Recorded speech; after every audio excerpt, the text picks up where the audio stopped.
When you meet someone for the first time, usually the first thing they'll ask you is, "What is your name?" And when they ask you this question, what they're asking is, what's the name that you were given at birth? What's the name that people know you as? What's the name on your birth certificate, on your ID? They want to know what to call you, what to refer to you as. It's a harmless question, but it's a little misleading when you really stop and think about it. The name that you go by was given to you when you were born. It is whatever it is. It could be Alex, it could be Jessica, it could be Brandon, whatever it is. It was given to you by your parents or perhaps someone else. And it's just an arbitrary name. It could have been anything else. And it was settled on by, like I said, your parents or whoever. And that's just the name that you go by. That's what people call you. Okay, let's say your name is Alex. Are you Alex? Well, no, that's just sounds that people use to call you by, but that's not who you are or what you are. So what is your real name? You do have a name beyond the name that people use sounds to call you by. You have an eternal divine name. You may not realize that, but you do. In the Old Testament, when God was speaking to Moses through a burning bush, Moses asks, "What should I tell the people I should call you by?" And God says, "Tell the people that I am has sent you." In the New Testament, Jesus said, "Before Abraham was, I am."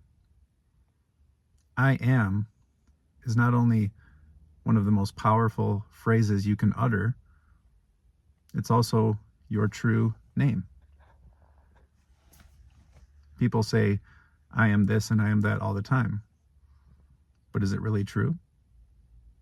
Today you might say, "I am 30 years old," but tomorrow you'll say, "I am 31 years old."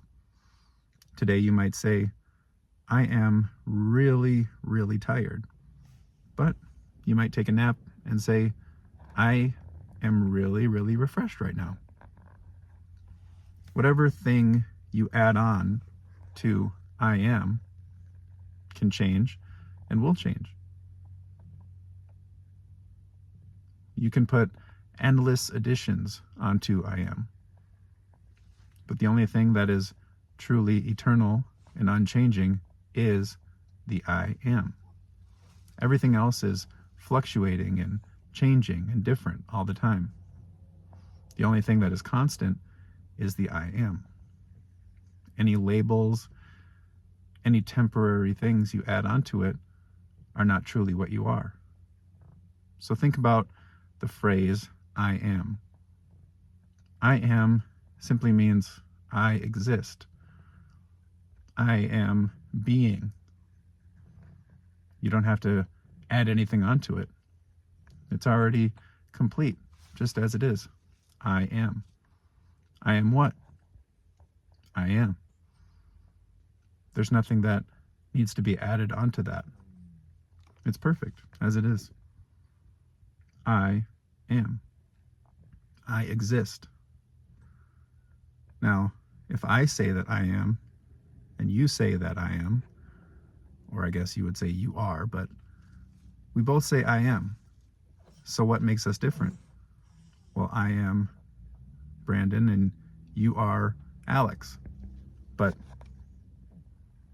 the I am is the exact same between us. That is the universal consciousness that we all share. We all are. One true statement that we can all say, regardless of who we are or where we live, one true statement that we can all say that is true for all of us is I am.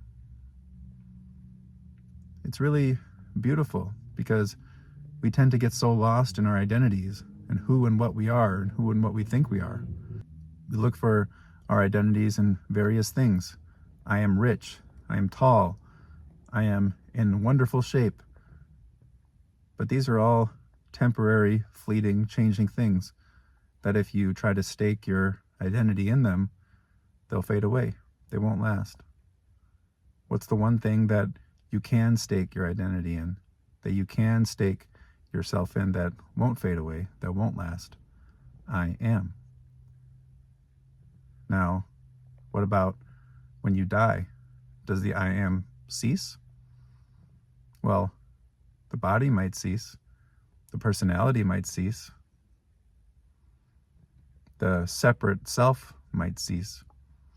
But the I am goes on, because we are all I am. And I am never changes.